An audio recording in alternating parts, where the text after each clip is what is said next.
At eto nga, mukhang nagkakaroon na ng aregluhan. Mukhang meron na nagre-reach out. Buti in-expose ni in-expose ni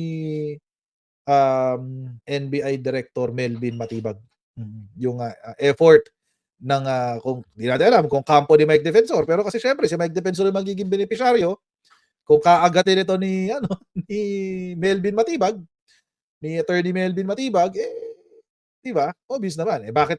Kasi naman mga kababayan, tingnan niyo naman kasi. Yung kaso niya, una, kinasuhan ng HT, oo, human T. Human traf ang ikinaso, guys. Non-bailable. Non-bailable, guys. Ang sabi. In an investigation, data form and transmittal submitted for inquest, the NBI Special Task Force Group identified top officers of Zerin Development Corporation and Chicago Electronic and Entertainment. Chicago Electronic Entertainment. Oo. As respondents who have yet to be arrested. Kasama si Julie Rose T. Defensor, ang chairperson and president ng Zerin Development Corp. At yung kanyang anak na trans, si Miguel Gabriel T. Defensor. Oo. At eto na nga. Ang sinabi po ng NBI ay magpa-file daw sila ng mas marami pang kaso. Ito ay dulot sa pagsita ni JB Ejercito. Si JB napapadala sa pag-iepal no? Oo, napapadala sa pag-iepal si JB. Sinita daw kasi ni JB, sabi ni JB, gusto niyang imbestigahan yung raid. Oo, bakit? Sino gusto mong protektahan dito, JB? Sabi niya, the law must be applied equally to all. Meron daw kasi parang VIP treatment, di raw inaaresto. Yung hindi inaresto, yung asawa ni yung asawa ni Mike Defensor tsaka yung anak, hindi pa arestado Hindi pa sila inaaresto, yan Itong mga to. Ayan, yung mga yan. Sila yung hindi pa inaaresto. Oo. Nakikialam to si JB Ejercito. Dahil meron parang isa na kakilala niya. But eventually, mga kababayan, parang medyo may dito si JB Ejercito. May conflict of interest. Kasi apparently, yung tinutukoy niya na hindi raw hinuli, kalaban niya sa board ng Wakwak. Something, parang ganun. Kalaban niya sa board ng, di ko alam kung homeowners or yung Wakwak Golf and Country Club. Parang ganun. Kasi independent director si JB ng, yun nga, either the homeowners or the country club ng Wakwak. Tapos yung presidente parang hindi niya kasundo. Tapos yung presidente yata yung nakita na hindi kinasuhan. So, hindi ko alam kung may ganung anggulo. Kaya ngayon gusto niya pa-imbestigahan. Magse-Senate hearing siya para doon. Magse-Senate hearing siya para doon, guys. Ang lala. Ang lala. Pero sinabi po ng NBI na marami pa raw silang kakasuhan. Pinag-aaralan pa lang yung kaso. Binoto ko yan si JB. Ito rin, nagsisisi na naman ako. Ang dami kong binoto na pinagsisisihan ko ngayon. So, ayan. So, marami pa rin iniimbestigahan. At yun po yung sinabi dito ni Director Melvin Matibag. Pero mga kababayan, sa pagdetalye niya ni Melvin Matibag, nadulas din siya. May mga kumukontak na raw sa kanya para na nag-o-offer. Minamantikaan ng kanyang bibig para hindi na ituloy yung kaso, mga kababayan. Panoorin natin. Na ang sinasabi po ni former Senator Mike Defensor ay wala namang pilitan dito. Pero hindi po ba't kanyang itinatanggi na siya may kinalaman dyan sa establishmentong yan? Well, ang sabi po niya sa isang interview sa isang istasyon, sabi niya, wala na yan, 2019, binitawan na namin yan. Pero ang tinatanong siya, kanino pinasa, hindi po niya may paliwanag. But just to set the record straight, NBPR naman po sa kanila.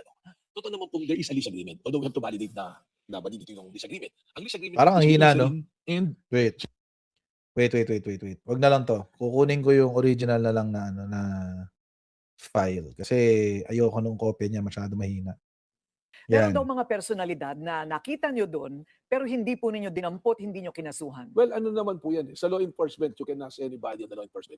Pagka nagkaroon ka ng ganyang operation, hindi naman po lahat ng huli mo, kakasuhan mo. At meron din po mga dapat kasuhan, kailangan pang imbestigahan. So I think there's a personality na iniisip nila, pinawala. Pero sa totoo po, meron kami mga dinato doon na umiinom lang talaga. Wala naman pong kinalaman, wala testimonya nagsasabi na sila involved po sa krimeng pinag-uusapan. So kailangan po namin pawalan dahil pag may inaresto po ang law enforcement, sa constitution po natin, sa batas, meron pong period for you to file the necessary charges. So meron po personality personality roon na hindi pa malinaw po kung magka-qualify po na kakasuhan namin. So yung mga arresting officers po natin, yung team, decided na pauwiin muna. So isang tao lamang po ba ito? Yeah, 16 po yung aming 16. pinawalan din. 16 po yung bilang namin na yung iba po empleyado rin na wala naman talagang participation po doon sa krimen. Pero hindi po ibig sabihin nun, totally hindi nahabulin. Kasi we process them, kinuha po namin lahat ng personal details sila, copy ng mga ID, and we will continue. This is an open case, continuing build po. And if we find the reason to file cases to them, we will file cases po. Pero po kami ipapile pa this week po.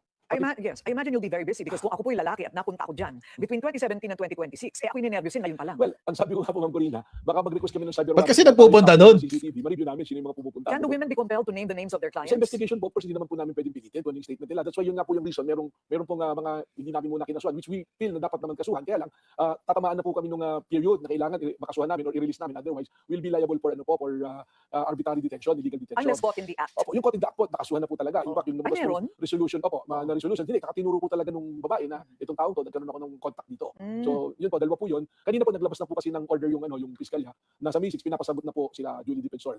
Tapos yung meron ng dalawa na for filing na. Ibig sabihin, clear po yun. We are guided po kasi by Memorandum Circular number 20 by the Office of the Department of Justice na pag magpapile kami ng kaso, there is this requirement that there should be a reasonable certainty of conviction. Kaya po siguro yung sinasabi po ni Senator JB na may pinawalan, doon po pumasok. Pero hindi po ibig sabihin, we are nitpicking or namimili kami. Right. And you are ready to appear yes. in a probe? Opo. Actually, okay nga po yan. I admire the wisdom of and the courage of Ombudsman Remulla. It gives me more reason na tama yung pagpili sa kanya ni Presidente Bongbong Marcos na siya yung maging ombudsman kasi ibig sabihin hindi siya namimili. Kahit kasamahan mo sa law enforcement, pag mali ka, habulin ka namin. Pero I'll just try to sige na nga. Yun lang muna sasabihin ko sa sinabi ni Director Melvin Matibag tungkol kay Boying Remulla. Hanggat hindi ko pa nakikitaan ng kaso si Sara Duterte sa Office of the Ombudsman, hindi ako maniniwala. Hintay ko muna yun kasi parang parang hindi ko gusto yung sinabi ni former Senator Trillanes kasi na diba, yung connection between him tapos yung impeachment na abogado ni Sara Duterte. So, sige na nga. Tingnan natin, abangan natin. It's still the jury's still out on that one.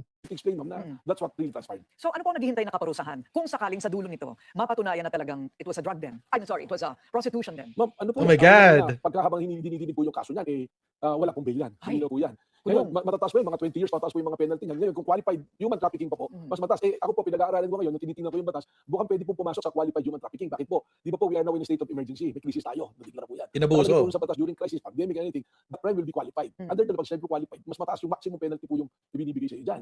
So, ngayon po, sinasabi po ni Mike Defensor, that is the perfect segue na siguro ngayon na mahirap ngayon, may crisis, bakit ang inaasikaso, hulihin kami ng mga kalaban ng gobyerno. Alam mo ninyo, it said a wrong signal to those criminals who wants to do criminal acts. Kasi kung ikaw pala, gusto mong gumawa ng criminality, ang gagawin mo na rin lang, kakalabanin mo yung gobyerno openly. Tapos sabihin mo, pinupolitika ako kaya ako yung huli. So, these are very political times. Tama po ba? So, plus si Mike Defensor doon, di ba? Kalabanin mo lang yung gobyerno, tapos kapag inipit ka, sasabihin mo, iniipit ako ng gobyerno, kahit may krimen ka na naman talaga, di ba? Ito si Melvin Matibag, ikaw attorney ikaw kaya ka nagiging din Dean niya ng ng isang law school, naging dean before siya na-appoint. Opo, ma'am. Papayag po ba kayo na biglang hindi na naman mababalitaan kung anong nangyari sa kasong ito? Hindi po, kasi mali po yun ang sasabihin mo na politika. Kung gumawa ka ng illegal, dapat managot ka. At saka yung sinasabi mo, mahihirap yung mga tao, mawawalan ng sweldo. Mas masama naman po yata, ipinasok mo sa illegal na gawain yung mga tao para kumita ng pera. Meron naman po siya mga legitimate na negosyo, mga minahan na marami po siya minahan. Ba't di mo doon ipasok yung mga tao? Ba't ipapasok mo pa sa trabaho na human trafficking? Okay, so syempre yung mga usap-usapan po, syempre sasabihin nila, naku, mawawala din yung kasong yan. Kung may tumawag po sa inyo, Direktor, yan. Titigil na daw si Mike, hindi na daw tayo papayagan. So baka kailangan mawala yung kaso. Katunayan po, may mga tumatawag na. Meron na po. Pero sabi ko, he has to pay the Patay. Pinasok mo yung ganyan, hindi naman, huwag ka magalit sa akin na nakasuhan yung anak mo at asawa mo, dahil hindi naman ako naglagay sa kanilang ganyan sitwasyon. Alam mo na ganyan yung trabaho ng kumpanya, bakit inilagay mo sa sitwasyon na yan yung pamilya mo? Naka-bulletproof. Di ba? Ang lala, di ba? Grabe. Ang lala nun, guys. Sino kaya ang umaareglo dito kay Director Melvin Matibag ng NBI? Kasi mukhang mukhang interesado Sino kaya sila? Well, we can only assume right now na kasama doon si Mike Defensor. Syempre. We can only assume, pero hindi naman natin sinasabi na kasama talaga siya. Diba? Baka si Onanay. tawag dito, ina-arbor si Boytoy. Tawag dito, Melvin. Hello, Melvin. Ako nang bahala sa kanya, ha? Ako nang bahala.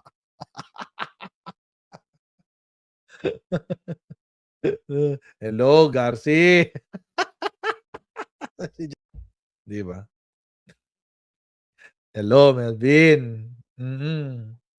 Ako nang bahala sa kanya. Oo, hayaan mo na. Si Mama Sang, sabi ni Chris Angel. Kasi naman mga kababayan, I mean, sino ba naman magkaka-interest diyan, 'di ba? Maliban dun sa So, ano kaya tsaka ano kaya yung naki-curious ako, ano kaya yung pampadulas, 'di ba? Ang usapan ba dito, magkano o ang usapan ba ay ano? 'Di ba, dalawa lang naman 'yan, magkano or ano. So, ewan ko ba't gano'n. Bahala sila.